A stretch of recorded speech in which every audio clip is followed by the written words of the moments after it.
Et bienvenue à tous dans l'expert, j'espère que vous avez la forme, content de vous retrouver ici Dorado, parieur professionnel au Mexique pour une nouvelle vidéo. Vous le savez, dans cette émission je vous partage mes analyses et mes conseils pour vous aider à parier la NBA, retour des formats longs après 2-3 jours de test avec vos retours en commentaire. Donc merci à tous ceux qui ont laissé un commentaire au niveau du vote sur Telegram. C'était quand même assez partagé, hein. Il y a beaucoup de gens qui aimaient bien le format long, beaucoup qui aimaient bien le format court. Du coup je me suis dit je vais faire le format long comme d'hab, je vais essayer de bien cadrer le truc pour pouvoir le mettre en format court sur YouTube, en short, Instagram, sur Reels et en TikTok. Vous avez les liens d'ailleurs d'Instagram et TikTok dans la description, et comme ça je satisferai plus ou moins tout le monde. Évidemment, format court, je préfère le prévenir, je ne vais pas couper tous les matchs, d'accord, je vais en partager peut-être 3 dans la journée. Ou 2, on verra, mais en tout cas, ou un seul, ou 4, ou 5, on verra, donc fonction du temps que j'ai, d'accord. Mais en tout cas, il y aura toujours l'exclusivité à ceux qui regardent le format long pour accéder à tous les matchs, d'accord. Donc vous avez tous les liens dans la description. Je vous invite d'ailleurs à me suivre sur Telegram aussi pour avoir mes pronostics NBA gratuits, des pronostics exclusifs du club, sur des championnats de niche, des conseils, etc. Et surtout de ne rien louper de mon actualité. Ce soir on a 6 matchs au programme, les amis. On va pouvoir faire le petit récapitulatif de la veille. Alors pour ma part, mauvaise soirée en NBA. Heureusement que j'avais l'Amérique latine avec un 3/3 qui me permet de faire du bénéfice. Donc j'espère que vous avez fait une meilleure soirée que moi en NBA et que vous avez fait une bonne soirée ou une meilleure soirée que moi au global. Donc bénéfice pour ma part au global au niveau des pronostics. Après en NBA, je pense que j'ai fait une petite erreur. J'avais Indiana plus 7. Indiana plus 7, pourquoi je dis que c'est une erreur? Parce que quand on regarde le classement un petit peu ici, on peut voir que bon, il y avait la place, il y a la place d'aller chercher la 10e place, mais le fait que ça fasse pas jouer Buddy Hield, ça fasse pas jouer Miles Turner, que ça fasse pas jouer Haliburton, même si j'estimais que le marché avait surréagi potentiellement sur Dallas, sur la victoire de Dallas, parce que quand on regarde un petit peu à droite à gauche, beaucoup étaient sur la victoire de Dallas sec et pas sur la victoire de Dallas de plus de 7 points. Donc ça veut dire que les gens voyaient Dallas gagner mais pas forcément de 7 points, ce qui a fait que quand même l'handicap il est monté. D'accord. Et là où je peux me poser la question, c'est est-ce que finalement Indiana veut vraiment la 10e place? Et moi je pense qu'hier ils ont confirmé qu'ils la voulaient pas.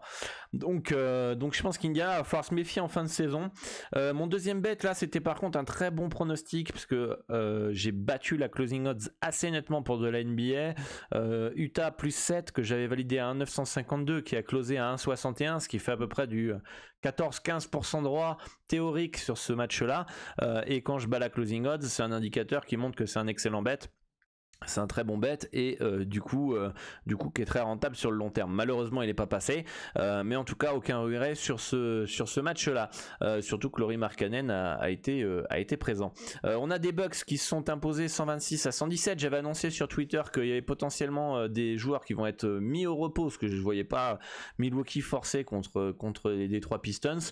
Ça a été le cas. Jrue Holiday et Giannis Antetokounmpo ont été forfaits. Les Knicks qui s'imposent 137-115 face à Houston. On a Phoenix qui s'impose donc 117-103.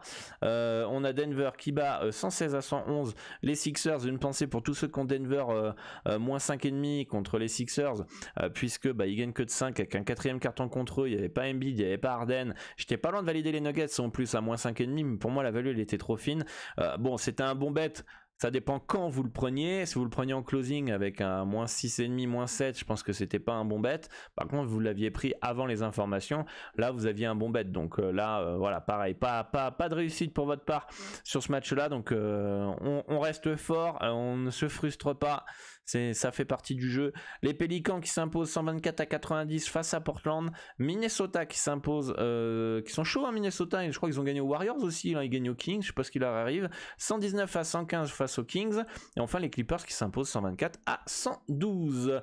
Voilà, dites-moi en commentaire ce que vous aviez hier. On va pouvoir partir sur la carte du jour, les amis, avec le premier match. J'essaie d'être concis sur chaque rencontre afin que ce soit pas trop long pour les formats courts en même temps et vous donner des détails sur chaque match. On va donc pouvoir partir sur le premier match qui est les Celtics qui se déplacent à Washington. Alors Washington, je me pose la question, c'est pas le même problème que Indiana. Bon, voilà, Washington, on peut voir que c'est plus ou moins le même bilan.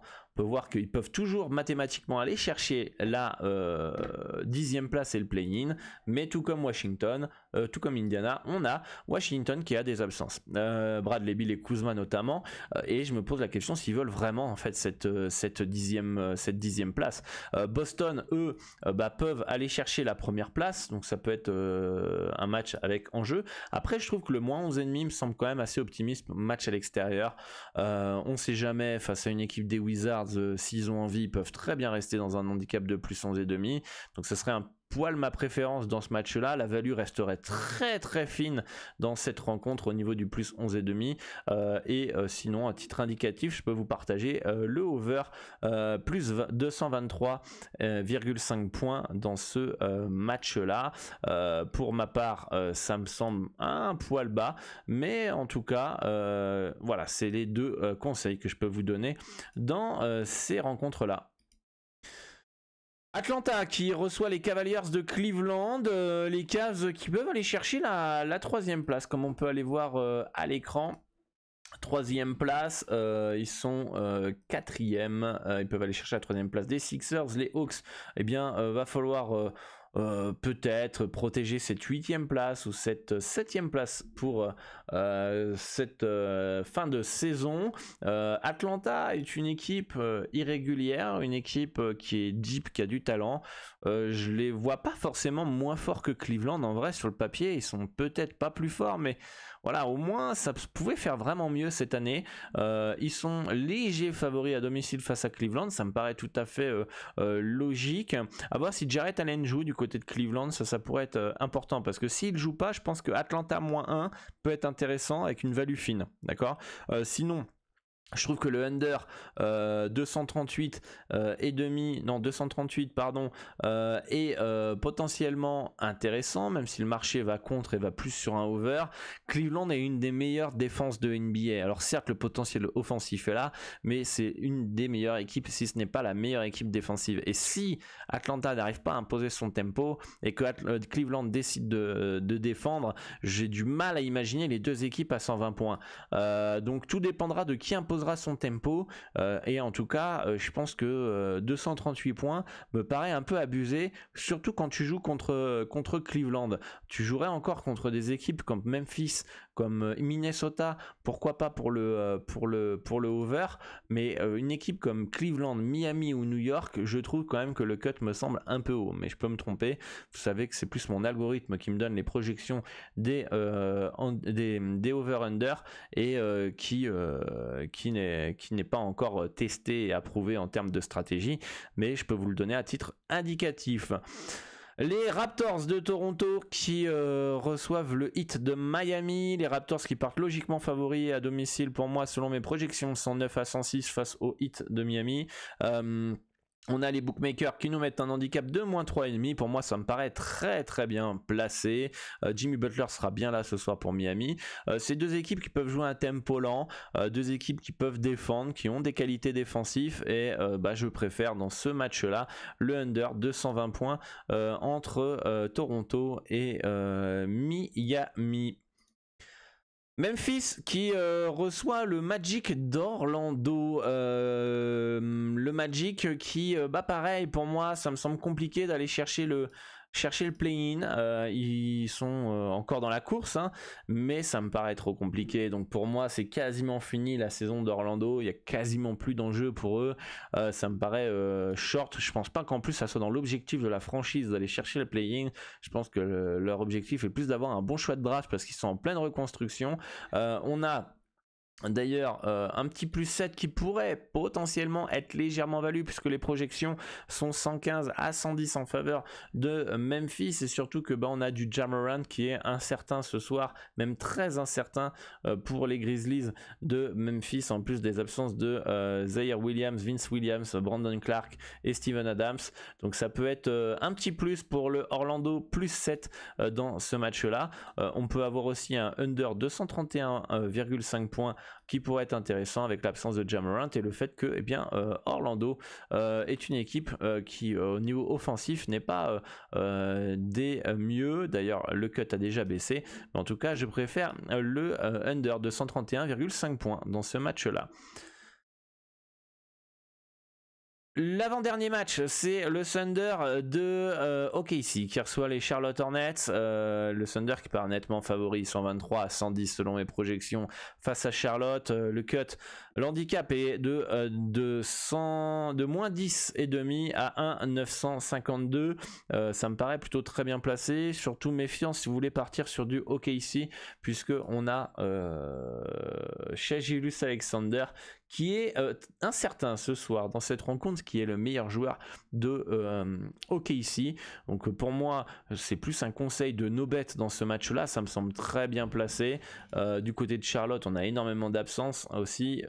Gordon Hayward très incertain, Kelly Oubre incertain, Terry Rozier forfait, LaMelo Ball forfait. Le cut aussi semble plutôt bien placé avec un cut à 231,5 points. Donc pour moi, c'est un no bet dans ce match-là. Et enfin, le dernier match de la soirée, c'est les Warriors de Golden State qui reçoivent les Pélicans. Les Pélicans qui sont en 3e match en 4 jours back-to-back. Attention à la fatigue, attention à la potentielle mise au repos de Brandon Ingram. Pour ma part, ça pourrait être le cas ce soir. Brandon Ingram pourrait manquer à l'appel, même si ce n'a pas été annoncé ici sur Roto World. On a Alvarado et Zion Williamson qui sont forfaits du côté des Pélicans.